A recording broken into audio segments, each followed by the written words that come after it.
Hi, I'm Annie Mosley, and this is a review over my final portfolio page that will wrap up my semester in iTech 3100.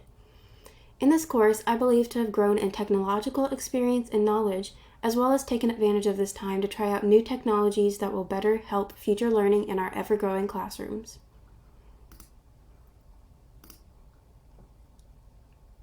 This portfolio page over online and blended digital learning is what I'm most proud of this semester because of the extent of interactivity I was able to accomplish, along with the appeal factor this HyperDoc has on student engagement.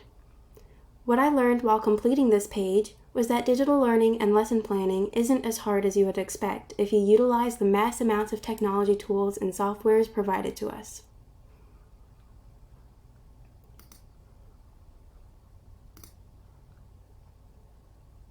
The artifact listed in this portfolio page over basic productivity tools challenged me the most this semester. This is because of the extent I was willing to go to provide a quality storytelling book with many moving aspects and accessibility accommodations, not because of the content or other technological problems. However, I did learn how to provide a quality lesson for students who may speak other languages or have underlying disabilities.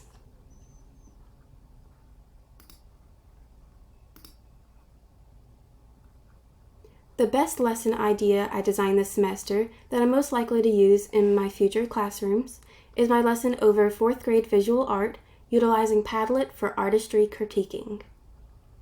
I've chosen this lesson plan because it enhances critical thinking, creativity, accessibility, student agency, active learning, and personalized learning for students in the many activities provided. I also plan to continuously reference the teaching practice of Bloom's taxonomy in my future classrooms because it has tremendously helped and guided me through this semester. Bloom's taxonomy will also benefit students and their learning through encouraging critical thinking and the improvements of cognitive development.